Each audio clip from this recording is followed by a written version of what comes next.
ustedes tienen de servir al Señor y de aprender de la palabra del Señor. Es admirable, sigan así con esa hambre de la palabra y el Señor va a bendecir sus vidas, va a prosperarles y va a llenarles de las Escrituras, de la palabra de Dios, de su Santo Espíritu. Vamos a abrir hoy las Biblias en el libro de Apocalipsis, capítulo 2. Apocalipsis, capítulo 2.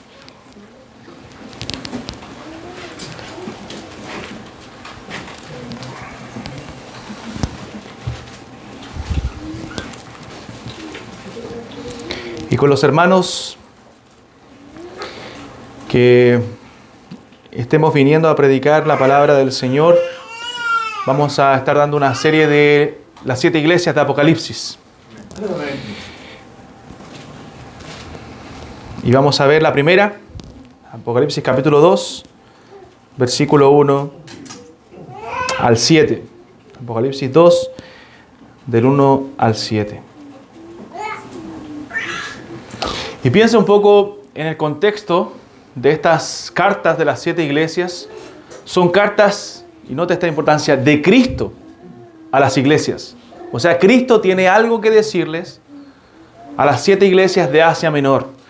En Apocalipsis, el número 7 representa el número de la perfección, el número completo, ¿cierto? El número de Dios. Entonces, cuando se está escribiendo a las 7 iglesias, no solamente es un mensaje para esas 7 iglesias de Asia Menor. ¿Por qué lo vemos? Porque dentro de estas iglesias de Asia Menor estaba una también que era la iglesia de Colosas, a la cual no se le dirige ninguna carta. Entonces son cartas en las cuales cada iglesia de Cristo debe verse representada. Nosotros también, tiene un mensaje estas cartas para nosotros, una aplicación para nosotros. Y debemos estar constantemente examinándonos a la luz de las cartas que Cristo le envía a las iglesias de Asia Menor. O sea, es un mensaje para ti también. Imagínate recibir en tu correo, en tu casa, ¿cierto? Un mensaje, un mail de mucha importancia, una carta certificada de mucha importancia del presidente de la República, donde tiene que darte un mensaje muy importante, o de una persona importante, y donde te da un mensaje serio. Y tú la lees con mucha atención, pones atención al mensaje, a lo que tiene que decirte esa persona, que es importante en nuestra nación. Imagínate que la iglesia en Quillón, nuestra iglesia, recibiera una carta del cielo, una carta de Cristo, diciendo: esto es lo que ustedes deben cambiar, este es el diagnóstico que yo les hago y este es el remedio para ese problema. Imagínense eso, qué tremendo, ¿cierto? Recibir una carta del mismo Señor.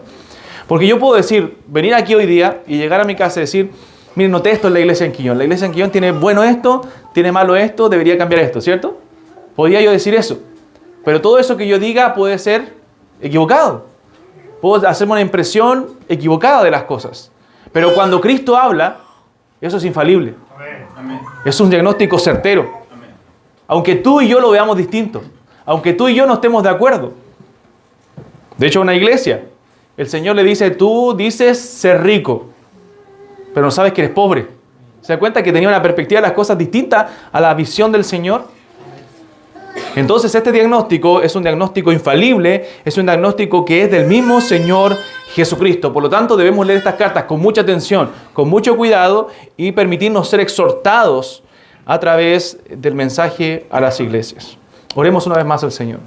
Padre, pedimos tu bendición, pedimos, Señor, tu dirección en este día. Tu gracia, Padre, para poder entender tu palabra, para poder comprenderla, para ser instruidos, Señor, por ella. Habla a nuestros corazones, Padre, y que tu palabra, Señor, sea de edificación para mis hermanos. Te alabo, Padre, en el nombre de Jesús. Amén. Amén.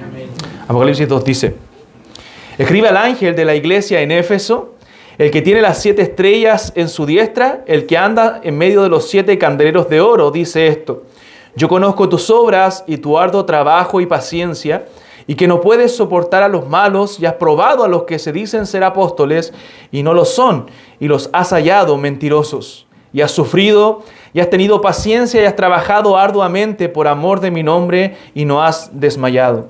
Pero tengo contra ti que has dejado tu primer amor. Recuerda, por tanto, de dónde has caído y arrepiéntete y haz las primeras obras, pues si no, vendré pronto a ti y quitaré tu candelero de su lugar si no te hubieres arrepentido.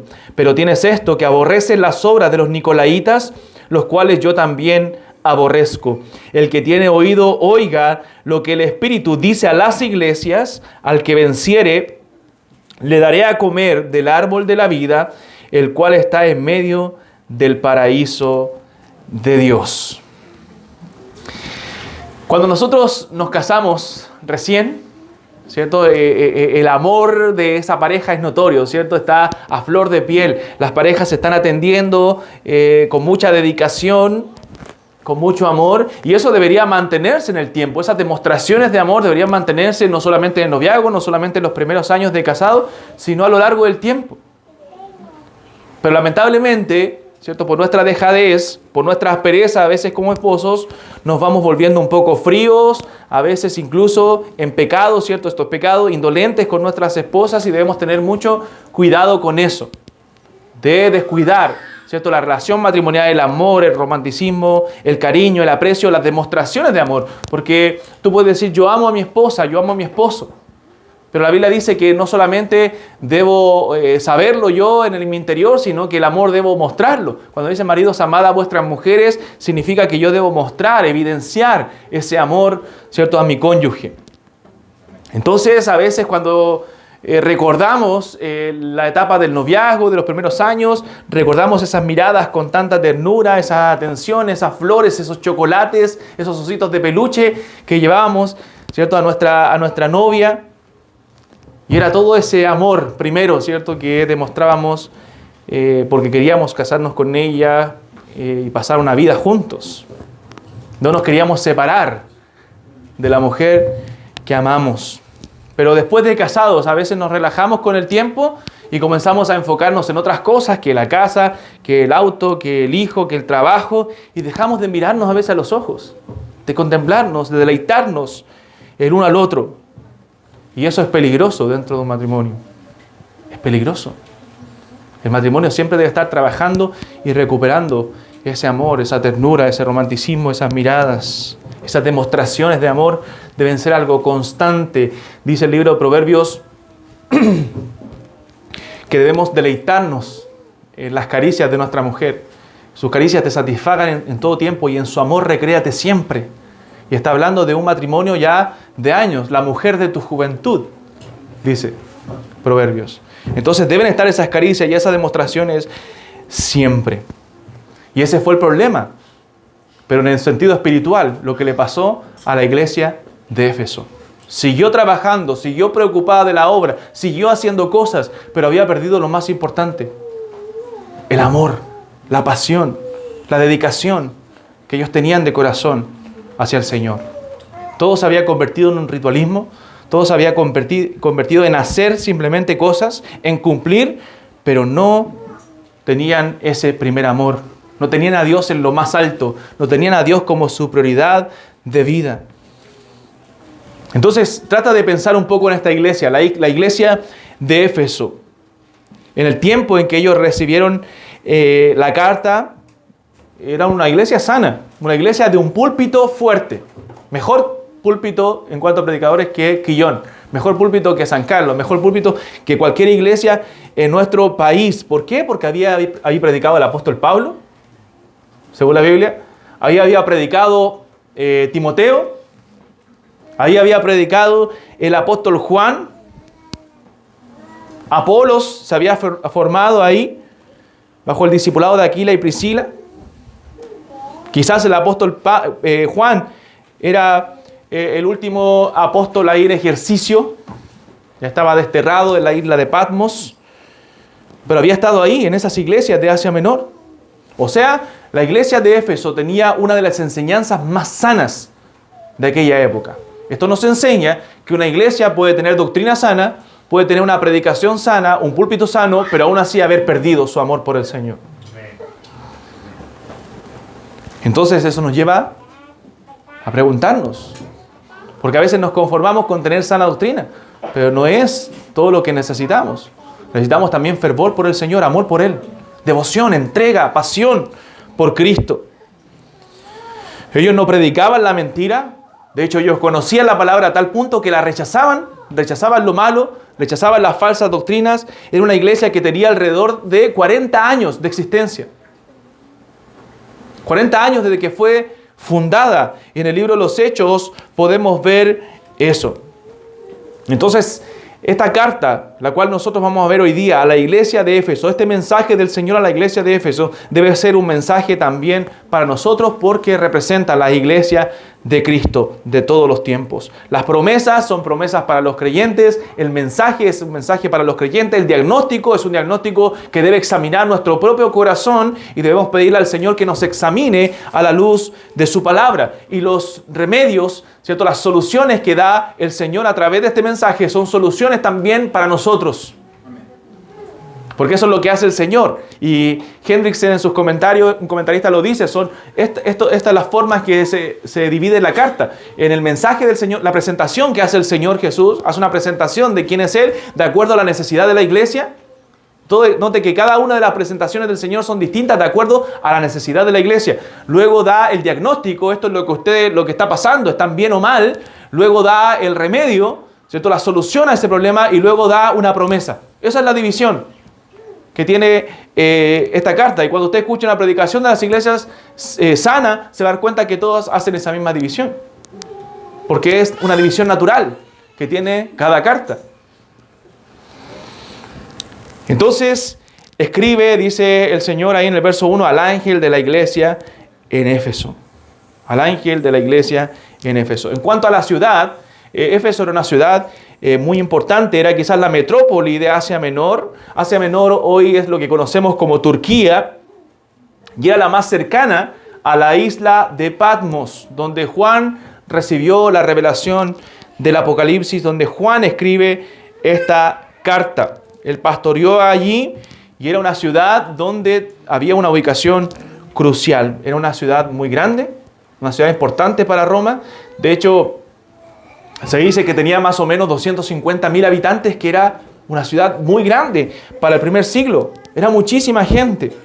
Entonces era una ciudad también muy idólatra, muy pagana, tenían un culto al emperador, pero la atracción religiosa por excelencia, lo vemos en la Biblia, era el templo, ¿recuerdan?, de Diana de los Efesios. Eso aparece en la Escritura, ¿cierto?, en el libro de los Hechos. El templo de Diana de los Efesios era una de las 7 maravillas del mundo antiguo. Era tremendo.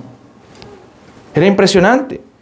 Y allí se celebraba el culto a la fertilidad, a la diosa Artemisa o Diana de los Efesios. Se practicaba cosas terribles, abominables, prostitución como algo sagrado, como algo santo, como algo dedicado al Señor. Se daba refugio a los delincuentes en ese lugar.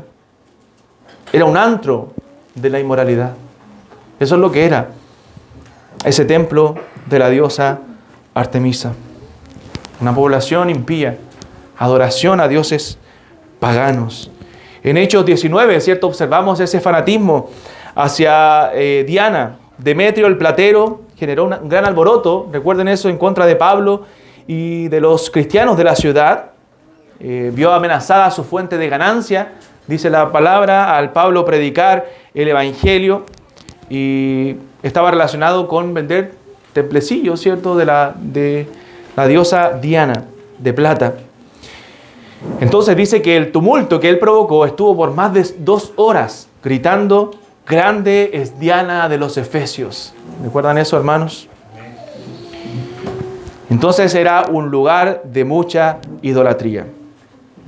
Y durante los últimos años del emperador Domiciano, se incrementó la presión sobre la iglesia, la persecución sobre la iglesia de Cristo, debido al culto del emperador. O sea, los cristianos se les demandaba que adorasen al emperador, pero los cristianos verdaderos, fieles al Señor, no lo hacían. Por lo tanto, la persecución iba sobre ellos. Eran declarados ateos. Imagínense, los cristianos eran declarados ateos porque no adoraban a otro Dios que no fuera su Dios. Verso 1, leámoslo nuevamente, hermanos, para entrar ya de lleno a la carta. Dice: escribe al ángel de la iglesia en Éfeso, y mire cómo se presenta el Señor, el que tiene las 7 estrellas en su diestra el que anda en medio de los 7 candeleros de oro dice esto. O sea, se presenta como el que tiene las 7 estrellas en su diestra y el que anda en medio de los 7 candeleros de oro. ¿Qué representan esos símbolos? Bueno, el mismo Apocalipsis lo revela en el capítulo 1, versículo 20. Capítulo 1, verso 20. Al terminar el capítulo 1, dice el misterio de las 7 estrellas que has visto en mi diestra y de los 7 candeleros de oro. Las 7 estrellas son los ángeles de las 7 iglesias y los 7 candeleros que has visto son las 7 iglesias.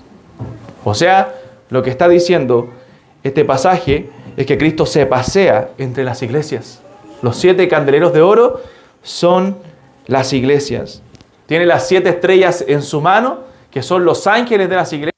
Se dice que son los cuidadores, en este caso, los pastores, los ministros, que el Señor los sostiene en su diestra, que ejerce sobre ellos autoridad absoluta. Ellos son los embajadores y ellos son dirigidos, gobernados por Cristo mismo. Él los protege cuando son fieles en su servicio, en su entrega, en su predicación.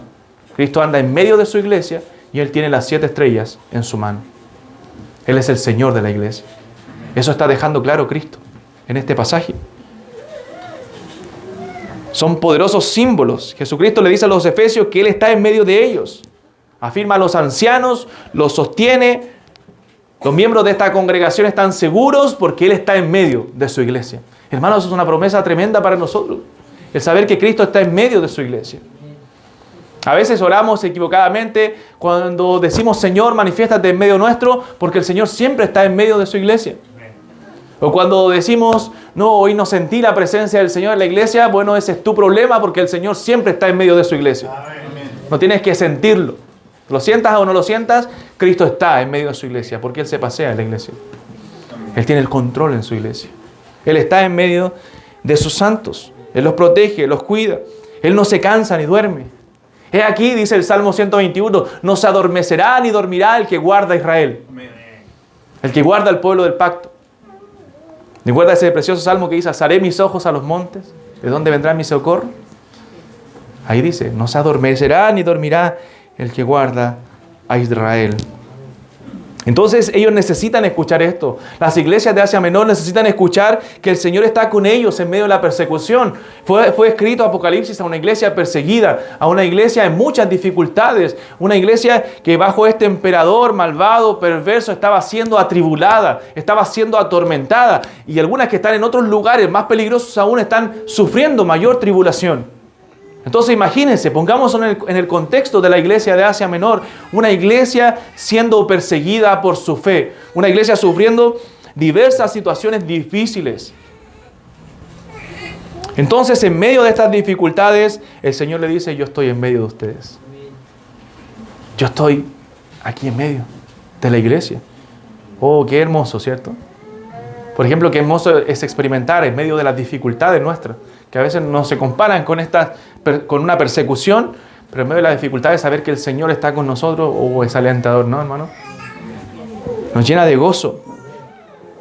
Entonces, que ellos escuchen que en medio de las aflicciones, en medio de la persecución, el Señor está ahí, es una verdad confortable para ellos. Hermanos, Cristo prometió estar con nosotros todos los días. No olvides eso. Yo estaré con vosotros todos los días. Aquella iglesia que predica la palabra, que lleva el mensaje, la gran comisión, yo estaré con vosotros todos los días hasta el fin del mundo. Y mantiene Cristo brillando a su iglesia, alumbrando con su luz. La iglesia no brilla con luz propia. La iglesia brilla con la luz de Cristo. Somos la luz del mundo porque Cristo es la luz. Cristo es la luz. Entonces, a su presentación, ¿qué les dice? ¿Cuál es el diagnóstico que le da Jesús? Versos 2 y 3. 2, 3 y 6. Nos vamos a saltar después. Dice, yo conozco tus obras y tu arduo trabajo y paciencia, y que no puedes soportar a los malos, y has probado a los que se dicen ser apóstoles y no lo son, y los has hallado mentirosos.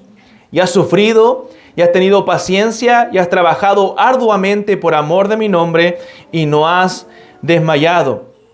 Pero tienes esto, verso 6, que aborreces las obras de los nicolaitas, las cuales yo también aborrezco. El Señor le dice, yo conozco. Hermanos, Él conoce la realidad de esta iglesia. Él conoce la realidad de Quillón. Él conoce nuestra realidad. Aquí estamos dos congregaciones, varios hermanos que nos acompañan de San Carlos. Conoce la realidad de nuestro corazón y la realidad de la iglesia. Él sabe en qué condición nosotros estamos. Dios siempre valora las cosas buenas. Él no le queda debiendo nada a nadie. Él siempre reconoce cuando hay cosas buenas. Y vemos que en el diagnóstico que le da a estas iglesias, les dice las cosas buenas, pero también señala las cosas que deben cambiar. Había buena doctrina. Estos hermanos habían sufrido, habían tenido paciencia. La palabra paciencia ahí quiere decir perseverancia. Habían seguido adelante a pesar de la persecución. Él los conoce, Él sabe, yo conozco tus obras, Él los vigila, Él está en medio de ellos. Imagínense todo eso, lo que les dice el Señor. Él está atento a su servicio, a su arduo trabajo. Y los quiere consolar en eso, los quiere animar, quiere restaurar a los miembros de esta congregación. Hermanos, el Señor siempre quiere restaurar su iglesia, animar su iglesia, reconfortar la vida espiritual de la iglesia. A pesar de que está en una condición terrible, a pesar de que muchas de estas iglesias de Apocalipsis estaban casi muriendo. Uno diría, imagínate una iglesia que tenga los problemas de la iglesia de Corinto. Uno diría, esto no es iglesia. Esto no es la iglesia del Señor. Pero Cristo le llamó su iglesia. Ten cuidado de no llamar iglesia de Cristo a la iglesia de Cristo. Porque a pesar de que esté casi muriendo, el Señor la sigue llamando su iglesia y le da lugar para el arrepentimiento. Si ellos se vuelven a Cristo. Si no se vuelven, Él las eliminará. No eliminará la iglesia, pero sí algunas iglesias locales han muerto por no ser fieles al Señor. Bueno, por muchos motivos, algunas iglesias locales en el contexto del primer siglo desaparecieron por la persecución. Tuvieron que irse a otros lugares y plantaron iglesias en otros lugares y murieron las iglesias en su localidad. Pero otras murieron por su pecado. Entonces debemos examinarnos y debemos cuidarnos. Él nos conoce, conoce nuestro estado. Él sabe tu corazón, Él sabe cómo estás. Tú puedes mostrar, decir estoy bien, nos saludamos, ¿cómo estás hermano? Estoy muy bien, estoy bien gracias al Señor, pero Dios sabe si estás bien. Dios lo sabe. Y a veces no tienes que andar contando todo lo que te pasa, pero sí Dios sabe si tienes problemas, Dios sabe si tienes aflicción, Dios sabe si estás bien espiritualmente, si estás mal. Si amas a Cristo con todo tu corazón, si no amas a Cristo, si eres convertido o no eres convertido, Dios lo sabe todo, hermano. No puedes esconder nada. Ni lo más profundo de tu corazón puedes esconderlo al Señor. Dice Hebreos capítulo 4, verso 13, que todas las cosas están desnudas y abiertas ante aquel a quien tenemos que dar cuenta.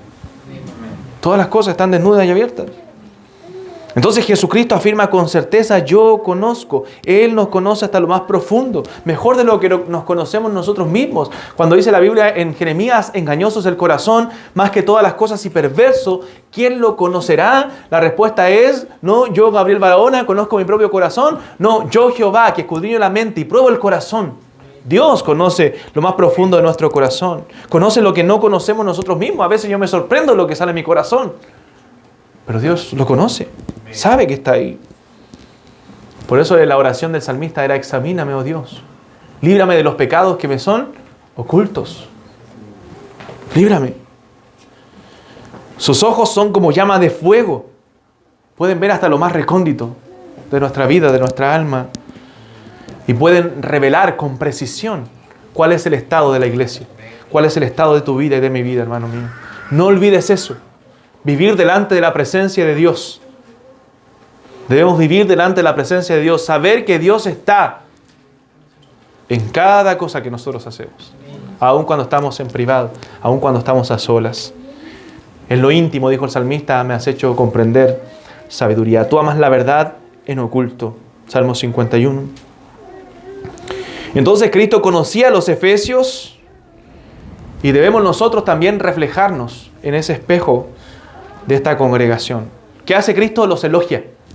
Primero los elogia. Yo conozco tus obras y tu arduo trabajo, tu perseverancia, tu resistencia, tu paciencia. Eso quiere decir esa palabra.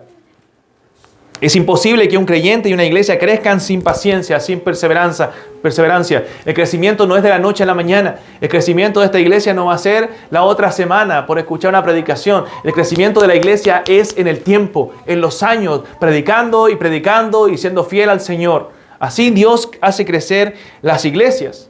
A veces las iglesias crecen en número en un periodo de tiempo, a veces se estancan para que crezcan también espiritualmente. A veces el crecimiento es más rápido, a veces es más lento, pero lo que importa es ser fiel a la palabra de Dios. No importa tanto el número de las personas, aunque queremos ver convertidos, queremos que gente llegue a los pies de Cristo, debes desearlo, pero lo que importa es que sean fieles a la palabra, estén predicando la palabra de Dios y estén creciendo espiritualmente. Las iglesias pueden crecer en número, pero no crecer espiritualmente, si no hay sana palabra. Entonces el Señor elogia sus obras, su fatiga, su defensa de la verdad, su sufrimiento sin desmayar. Perseveraban en servicio. Yo conozco tus obras. Ellos sabían que servían a Cristo. Estaban sirviendo al Señor. Esta iglesia en un momento llegó a ser una iglesia fuerte. Hasta fatigarse. De hecho, el término que usa ahí en el griego describe en el original un trabajo duro. Yo conozco tu obra y tu arduo trabajo y paciencia. Es un trabajo con fatiga. Es un trabajo arduo. Eso quiere decir el Señor. Y es el Señor quien destaca estas buenas obras. Por lo tanto, es algo valorable. Hermanos, eso nos lleva a pensar en que Dios, lo que dice Hebreos 6, que Dios no es injusto para olvidar la obra de amor que hacemos hacia su nombre, sirviendo a los santos y sirviéndoles aún, dice la palabra. Dios no es injusto, Dios destaca las buenas obras. Dios sabe lo que tú has hecho por Él, si es que has hecho algo por Él. Dios lo sabe. Y créeme, va a premiarte por eso. Porque Él no queda debiendo nada a nadie. Él sabe. Estos perseveraban en la verdad, perseveraban en servicio, perseveraban en la verdad, eran excelentes en las Escrituras. Ellos sabían distinguir una falsa doctrina. Ellos sabían lo que era malo en cuanto a doctrina. ¿Por qué? Habían tenido a los mejores predicadores, hermano. A los más sanos. A hombres con sólidas bases teológicas. Tenían discernimiento, dice, pues habían probado a quienes se dicen ser apóstoles y no lo son. Tienes que aborrecer las obras de los nicolaitas. Verso 2 dice, y has probado a los que se dicen ser apóstoles y no lo son, y los has hallado mentirosos. O sea, su fundamento era firme. Ellos probaban, examinaban quiénes eran reales y quiénes no. Eso debe ser una iglesia. La iglesia debe tener discernimiento doctrinal. Debe saber examinar la verdadera doctrina. Debe saber examinar a los verdaderos hombres de Dios. Estos cristianos aborrecían lo que Dios aborrece, aborrecían el pecado, aborrecían las obras de los nicolaitas. No se sabe con certeza la identidad de estos nicolaitas. Algunos dicen seguidores de un tal Nicolás, pero al parecer eran los mismos que en Pérgamo tenían la doctrina de Balaam. La doctrina de Balaam, que cometían actos inmorales, que hacían caer a la gente en idolatría y al mismo tiempo se decían ser cristianos. Estos eran los nicolaitas, que hablaban de una salvación del alma, pero con el cuerpo podían hacer lo que ellos querían, porque el cuerpo era carnal, porque el cuerpo es pecaminoso. Pero la Escritura, ¿qué nos dice? Que debemos guardar nuestro cuerpo y nuestra alma, que debemos presentar nuestros cuerpos también en sacrificio vivo, santo, agradable a Dios, que es vuestro culto racional. Entonces ellos decían, guardamos el alma, pero con el cuerpo hagan lo que quieran. Hagan actos inmorales. Y ese era el contexto también de la ciudad, inmoralidad. La ciudad de Éfeso. Entonces se amoldaron a la cultura predominante, a la inmoralidad que los rodeaba. Estos nicolaitas, pero la iglesia defendió eso. Aborreces tú a los nicolaitas, aborreces a estos inmorales, aborreces a estas personas que quieren contaminar la iglesia, que quieren ensuciar la iglesia del Señor. Hermano, qué bueno es eso en una iglesia, que tenga discernimiento, que sepa quiénes son y quiénes no son, y que se guarde el púlpito de los inmorales, de los sensuales que no tienen al Espíritu, de los perversos. Tenían paciencia, perseverancia. Tenían buenas obras. Habían sido una iglesia buena. Perseveraban en el sufrimiento. Estaban siendo perseguidos y ellos seguían. Yo conozco, dice el Señor, tus obras. Yo conozco lo que has vivido, lo que has sufrido. Pero no olvides que yo me paseo en medio de las iglesias, que yo estoy ahí en medio de ustedes. No olvides las promesas de Dios. Y el Señor nos llama a no olvidar sus promesas, a recordar que en el mundo tendremos aflicción, pero confiad, dice el Señor, yo he vencido al mundo. Entonces esta congregación tenía muchas marcas de una iglesia saludable. Cristo lo elogió por eso, pero aún, hermanos míos, faltaba algo esencial. Su activismo y su buena doctrina no eran suficientes para el Señor. Note, no basta con ser activista dentro de la iglesia y hacer cosas. No basta con tener buena doctrina. Debían prestar atención a la reprensión que hace el Señor Jesús también en su contra. Y esto mancha lo anterior. O sea, todo lo que el Señor dice es bueno, pero no es suficiente. No es suficiente. ¿Qué dice el verso 4? Pero tengo contra ti que has dejado tu primer amor. Has perdido el primer amor. ¿Dónde está? Dice el Señor. Yo reconozco todas esas cosas buenas, pero ¿dónde está ese amor sincero? Ese amor entregado, fervoroso que tenías conmigo. La ortodoxia no lo es todo sin amor. La buena doctrina no lo es todo sin amor. De hecho, Pablo dice, ¿de qué sirve que yo hablase lenguas humanas y angélicas y no tengo amor? Si yo tuviese toda la fe de tal manera que trasladase a los montes y no tengo amor, de nada me sirve. Hermanos, el amor al Señor es lo que debe evidenciarse claramente en la iglesia de Cristo, en cada cristiano. No podemos amar la doctrina sin amar a Dios. Porque si es así, hemos perdido el rumbo. Si es así, no es tan sana doctrina la que estamos viviendo, porque no nos lleva a un fervor, no nos lleva a un amor más profundo por el Señor. La Biblia nos dice ama la doctrina solamente, nos dice cuida la doctrina, pero nos dice ama al Señor con todo tu corazón, con toda tu alma, con toda tu mente. Ama al Señor. No estoy diciendo que la doctrina no es importante, es muy importante en una iglesia, pero esa doctrina sana nos debe llevar a amar cada vez más a nuestro Señor. A veces estamos tan ocupados, y nos puede pasar a los pastores, es una de las cosas que nosotros conversamos entre el núcleo de pastores, que a veces podemos estar tan ocupados en la obra de Dios y descuidar al Dios de la obra. Cuidado con ocuparte y pensar que estás sirviendo al Señor haciendo cosas en la iglesia, porque eso no es amar al Señor. Puede ser un resultado de amar al Señor, pero no necesariamente amas al Señor porque haces cosas en la iglesia. Entonces, cuidado con el activismo. Ese primer amor, ese amor fervoroso por el Señor, se evidencia con el deseo ferviente de querer conocerle más a Él, de querer tener una relación más grande con Él. Cuando tú amas a tu esposa, amas a tus seres queridos, amas a tu mujer, a tu novia, a la mujer con que te vas a casar o te casas recién, lo único que tú quieres es pasar tiempo con ella, ¿o no? Estar en la casa, compartir, vivir más cosas juntos. Deseas una vida juntos. Pero a veces no deseamos estar con el Señor, no deseamos orar, no deseamos leer la Biblia, no la leemos, no oramos. Y después decimos amar al Señor. Alguien que ama al Señor desea conocerle más. Desea pasar más tiempo con Él. ¿Te has puesto a conversar con tu esposa? O cuando eras novios con tu futura esposa y conversabas y estabas con ella y se te iba el tiempo y no sabes, por las 2, las 3 de la mañana. No, espero que no tan tarde. Pero sí, y no se me di cuenta del tiempo. Pero estamos orando y a los 3 minutos ya pensamos que llevamos 5 horas.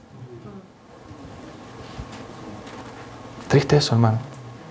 O a los 2 minutos no tenemos nada más que decirle al Señor. Porque no estoy acostumbrado a hablar con Él. Es como una persona que no conozco. ¿Cierto? Que, hola, ¿cómo estás? ¿Y qué más les digo? No tengo más temas. No lo conozco.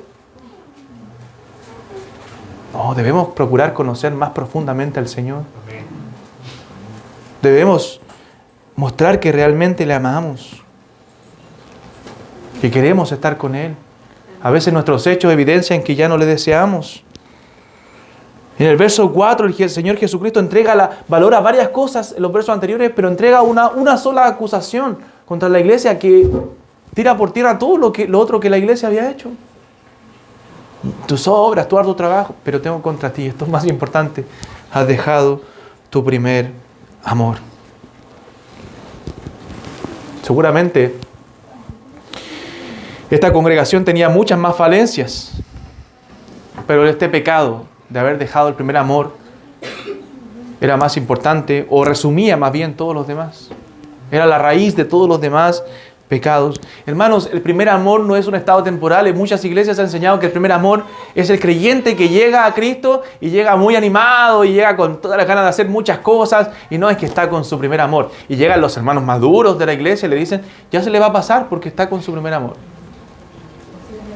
No es un estado temporal el primer amor, hermano. Es algo que el creyente debe sentir constantemente en su corazón. Tener el primer amor significa que Cristo es mi primer amor, mi más importante amor, lo más importante en mi vida, mi prioridad, a lo que yo más amo. Mi vida gira en torno a ese amor. Aún el amor de mi familia, cómo yo organizo mi familia, cómo vivo, gira en torno al amor más grande que es Cristo. Eso es tener el primer amor. Y eso no debe perderse nunca en el cristiano. Perderlo es pecado. No es que el creyente maduro ya no tiene ese primer amor impulsivo como si fuera algo raro en los nuevos creyentes. No, hermano, es algo que debes sentir tú aunque lleves 30 años en la iglesia. Amén. Es el primer amor. Es la prioridad de tener a Dios en tu vida. Que Cristo sea lo más excelente, lo más grande. No podemos tener sana doctrina, servir arduamente, batallar por la fe, aborrecer lo que Dios aborrece, pero sin el primer amor. Sin que Cristo sea lo más importante para nosotros. Podemos bautizar, tomar la Santa Cena, cantar, orar, tener comunión. Pero si no está el amor por el Señor en nuestro corazón, o Cristo como lo más importante, entonces estamos pecando. ¿Qué le pasó a los efesios? La obra de Dios. La obra de Dios cobró más importancia que el Dios de la obra. Cuidado con eso, hermano. No es más importante la obra de Dios que el Dios de la obra. No confundas el activismo. Muchas iglesias, lo digo porque muchas iglesias confunden el activismo con servir a Dios. El activismo con amar a Dios. No. Y no digo que ahora tienes que estar pasivo solamente orando y leyendo la Biblia en tu casa y no voy a servir nada. No. Muchas veces ese amor se evidencia en el servicio. Se evidencia en el servicio, pero no necesariamente servir o estar activo en la iglesia significa que yo amo al Señor. Por eso debo examinarme. Debo examinar mi corazón. El pecado de los efesios era un problema de amor. Nada puede reemplazar lo esencial, que es amar al Señor con todo nuestro corazón, con toda nuestra alma, con toda nuestra mente, con todas nuestras fuerzas y por sobre todas las cosas. En eso se resume los mandamientos, en amar al Señor.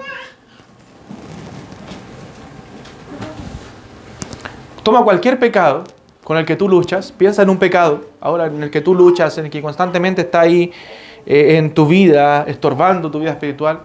Y el resumen de eso, de por qué pecamos, es falta de amor a Dios. Es falta de amor a Dios, no es otro motivo. ¿Sabe por qué pecamos? Yo siempre digo esto, porque nos amamos más a nosotros mismos que a Dios. Y no pongas ninguna otra excusa. ¿Por qué pecas? Porque te amas más a ti. Prefieres satisfacer tus placeres, tus deseos, que decir no lo voy a hacer por amor a Dios. Es simple. Porque si le pones excusas, siempre vas a estar pecando. Reconoce que cuando pecamos, nos amamos más a nosotros mismos. Te amas a ti. Eres un egoísta. Soy un egoísta. Pero cuando decidimos no pecar, no lo voy a hacer, es por amor a Dios. Voy a mortificar mi carne, voy a mortificar todas estas pasiones desordenadas y centrarme en mi amor más grande que es Cristo. Entonces pecamos por egoísmo. ¿Recuerdan cuando el Señor restaura a Pedro después de haberle negado 3 veces? Después de su resurrección, ¿qué le dice el Señor? ¿Recuerdan? Pedro, ¿me amas? Pedro, ¿me amas? Pedro, ¿me amas? 3 veces. ¿Por qué? Porque era la raíz de su pecado que debía ser atendido. Pedro no tenía a Cristo como su amor más grande. Y tenía que ponerlo como su amor más grande. Pedro se amaba más a sí mismo. Por eso decía, no, Señor, yo a la muerte voy contigo. No, Señor, yo soy capaz de esto. Él quería mostrar su orgullo, su capacidad.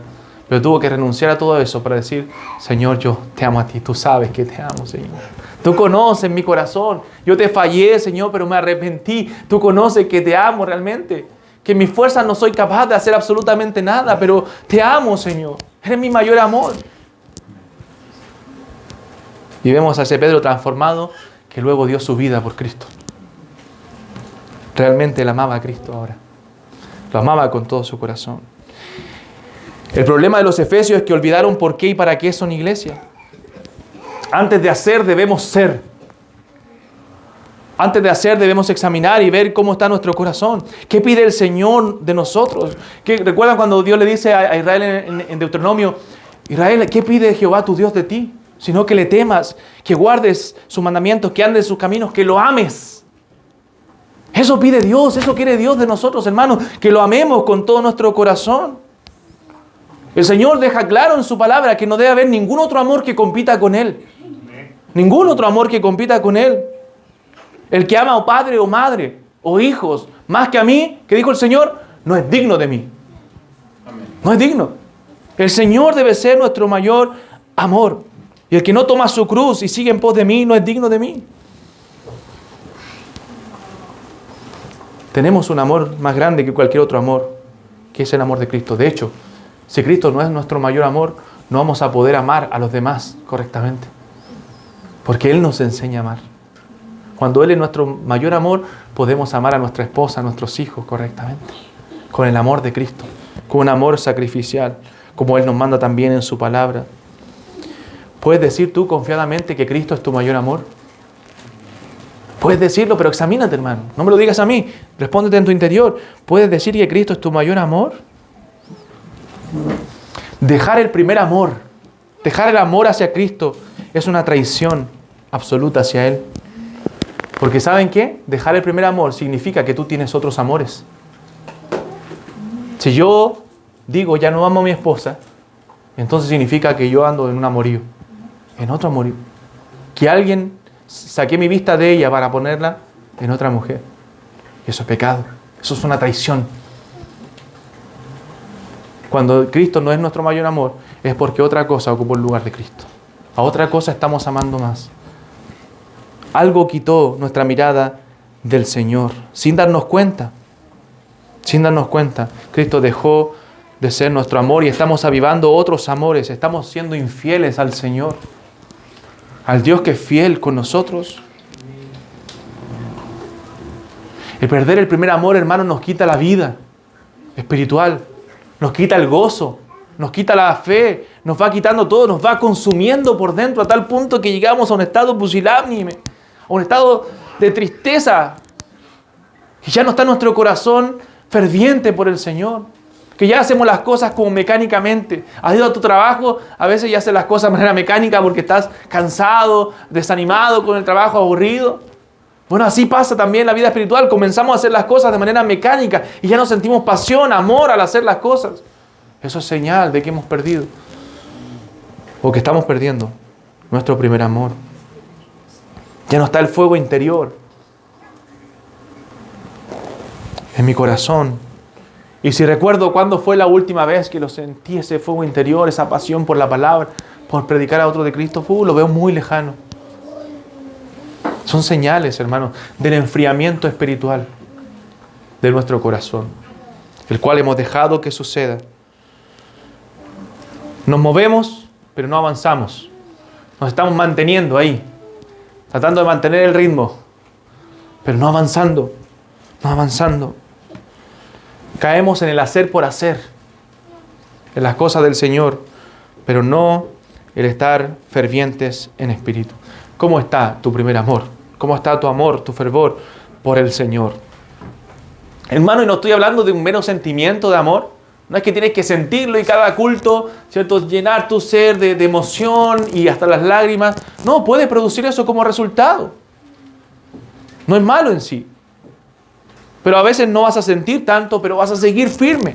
Vas a seguir amando a Dios porque esa es tu decisión de vida. Porque Él es tu primer amor, porque no es nada importante para ti. Venga el desánimo, venga la prueba, venga Satanás mismo a querer destruirte. Tú vas a seguir adelante porque Cristo es tu mayor amor, tu mayor pasión, tu mayor fervor. Hermanos, debemos dejar nosotros los cristianos de vivir por emociones. De vivir por si lo sentimos o no. Porque si es así, un día estaremos arriba, el otro abajo y así. Porque así son las emociones. Deja tus emociones de lado y sirve a Cristo con todo tu corazón. Ámale, porque es lo que Él nos manda en su palabra. No importa si tienes ganas o no tienes ganas. Eso es parte de la vida, parte del pecado del hombre, de las consecuencias del pecado. el desgano, el desánimo, pero no un desánimo espiritual, sino estar fervientes en espíritu. Al Señor no le importa tu activismo, ni tu declaración doctrinal ultra pura. Él quiere que tu corazón esté lleno de amor por Él. ¿Cuál es el remedio? La solución a esto, verso 5.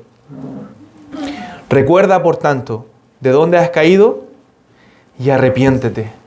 Arrepiéntete. Y haz las primeras obras, pues si no, vendré pronto a ti y quitaré tu candelero de su lugar si no te hubieres arrepentido. O sea, ve esto como un pecado delante del Señor y arrepiéntete. Dijiste un día que Cristo era tu mayor tesoro. Dijiste un día que Cristo lo era todo para ti. Pero hoy tu corazón está frío. Hoy tu corazón no vive eso que tú un día dijiste.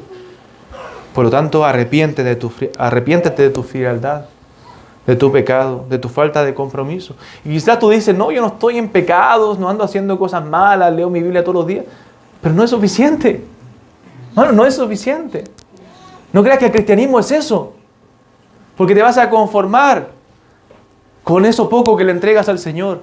Vive tu vida ferviente cada día entregándoselo al Señor, cada día viviendo para Él en todo lo que haces. Glorifícale en todo lo que haces. Procura, en cuanto tengas oportunidad, hablar a otros de Cristo. Que el Señor no te acuse como acusó a los fariseos diciéndole, este pueblo de labios me honra, pero su corazón está lejos de mí. ¿Cuántos hoy se deleitan, hermanos, en escuchar buenos sermones? Se agradan de la sana doctrina. A veces nosotros mismos escuchamos sermones buenos por internet. Incluso muchos de ellos llegan a ser maestros, enseñan en sus iglesias. Y a veces hasta con precisión, con elocuencia. Pero se ha descubierto que llevan una doble vida. Que lo que predicaban no era lo que vivían en su intimidad. En sus vidas matrimoniales. Pero tarde o temprano el Señor va a mostrar eso.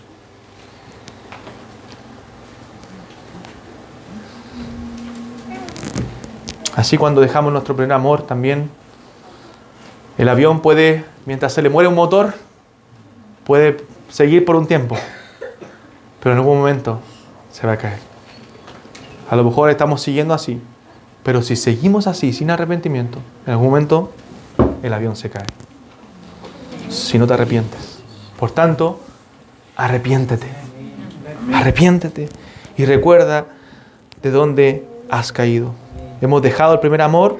Bueno, recupéralo. Vuelve. Vuelve. No va a ser de la noche a la mañana. No va a ser fácil. No es que ya escuchaste un sermón y ya tu primer amor volvió y ya todo bien. No. Estuviste por mucho tiempo frío. Ahora tienes que sacar el hielo de tu corazón.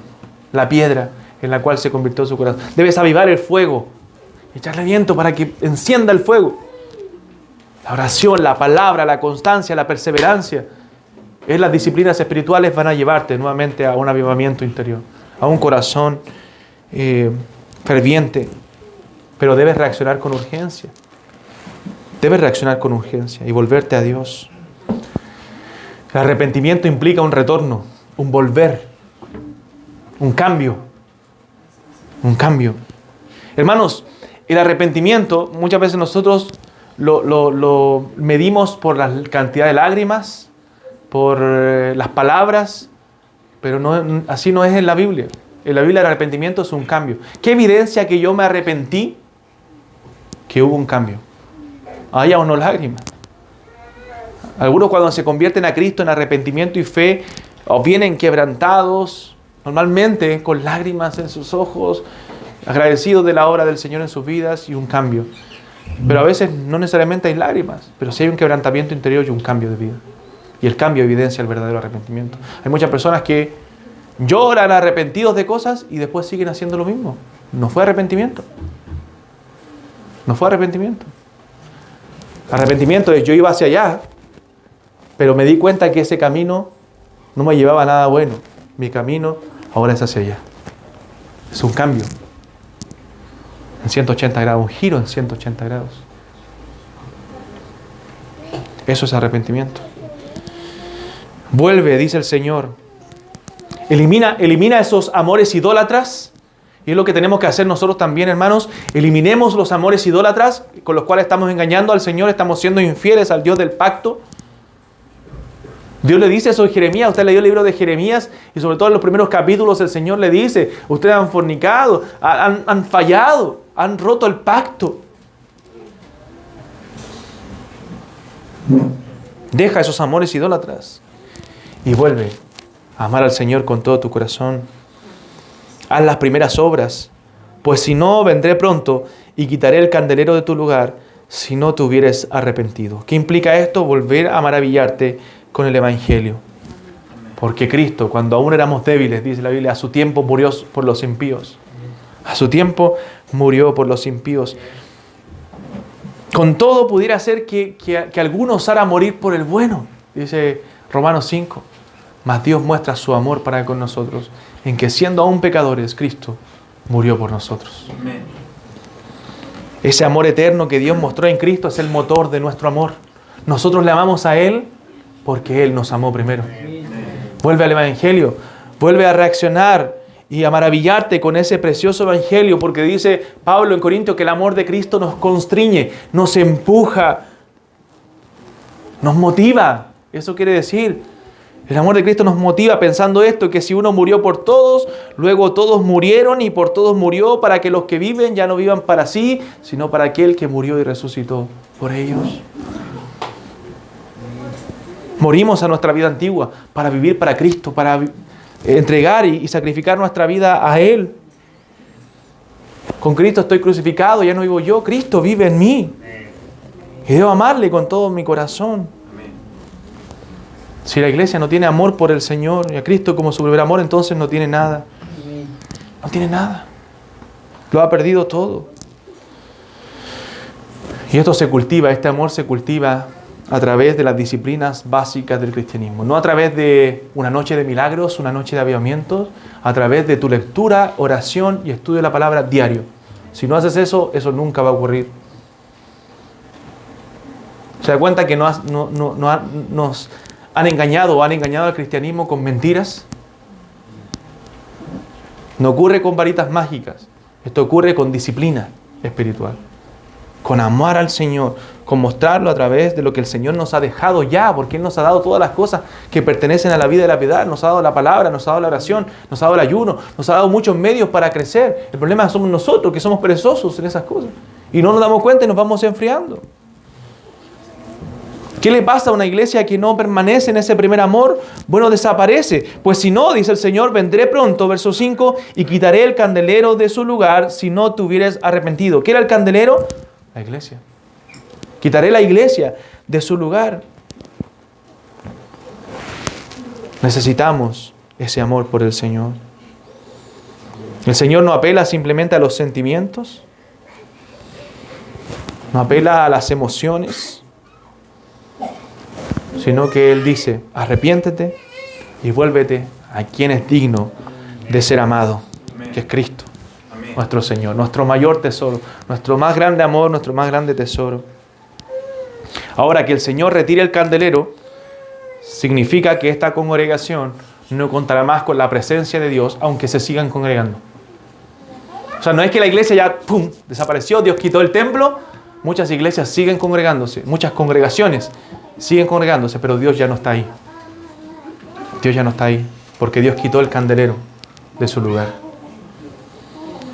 Dios retiraría a su Santo Espíritu, su presencia, porque si no está su palabra, si no está la obediencia, no está el amor al Señor, entonces Dios tampoco está ahí. Aunque te reúnas todos los domingos creyendo que estás en el nombre de Él.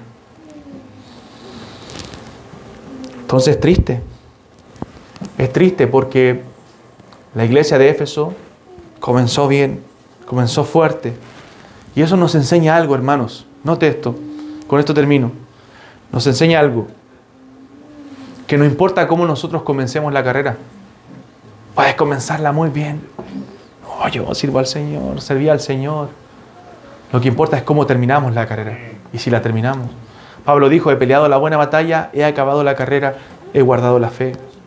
Puedes haber comenzado muy bien, haber hecho muchas cosas para el Señor. Pero ¿qué importa si hoy tu corazón está frío? si hoy no predicas el Evangelio? ¿Qué importa si predicaste si hoy no predicas? ¿Qué importa si serviste si hoy no sirves? No, es que yo un día, hace 50 años atrás, yo servía al Señor, yo fui así. No importa si hoy no lo haces. Si hoy no lo haces. Esta iglesia, siglos más tarde, fue arrastrada, esta ciudad, este país, Turquía, arrastrado por el Islam. El candelero se extinguió, se apagó. Hoy no están estas iglesias en Asia Menor. El Islam reina en Asia Menor. Es triste eso. Es triste eso. El verso 7 dice: el que tiene oído oiga lo que el Espíritu dice a las iglesias. Al que venciere le daré a comer del árbol de la vida, el cual está en medio del paraíso de Dios. Escucha lo que el Espíritu nos ha hablado hoy. Hermano, si te arrepientes de tus pecados, de tu falta de amor por el Señor te ayudará, te asistirá y volverás en algún momento a sentir ese fuego por el Señor, ese amor, esa devoción, esa entrega por Él. Y Dios, al que venciere, al que evidenciare realmente lo que está diciendo el Señor en toda su carta, al que evidenciare, el que venciere, que es realmente un cristiano, porque dentro de estas iglesias había muchos no creyentes, hombres que estaban entregados a la inmoralidad y que eran miembros de la iglesia. Entonces, el que venciere, lo que está diciendo el Señor, al que realmente evidenciare que son creyentes verdaderos, que mostraren con sus vidas transformadas que realmente son de Cristo, a él le daré a comer del árbol de la vida, el cual está en medio del paraíso de Dios. O sea, él realmente estará con el Señor. Él realmente comerá del fruto de la vida, del árbol de la vida, porque es un cristiano verdadero, porque de ellos es el reino de los cielos. De los pobres de espíritu, dijo el Señor, es el reino de los cielos. ¿Quiénes son los pobres de espíritu? ¿Quién es un pobre, un mendigo, alguien necesitado? ¿Quién es un pobre de espíritu? Alguien que está necesitado de Dios, de su palabra, de Él, que Él es su mayor amor, su mayor deseo, que no hay otra cosa más que necesite que Cristo, su Señor, su amor, su primer amor. De ellos es el reino de los cielos. ¿Es Cristo tu primer amor, hermano? Si no, arrepiéntete y recuerda de dónde has caído. Oremos. Amado Dios, Padre, agradecemos tu palabra. Háblanos siempre a través de ella. Úsanos, Señor, para proclamarla con fuerza, con devoción. Ayúdanos, Señor, como iglesia de Cristo, a amarte a ti por sobre todas las cosas. Amar a Cristo. Que Él sea nuestro mayor tesoro. Que sea nuestro mayor deleite. Perdónanos, Señor, porque muchas veces hemos perdido el primer amor, hemos dejado el primer amor. Guárdanos de ello y pon fervor en nuestro corazón y que podamos vivir vidas agradables a ti, vidas llenas de servicio, de motivación, de fervor, de amor por tu obra. Te lo pedimos, Señor, porque somos indignos, somos necesitados y sin tu asistencia no podemos, Padre. Te alabamos y pedimos tu gracia en el nombre de Jesús. Amén. Amén.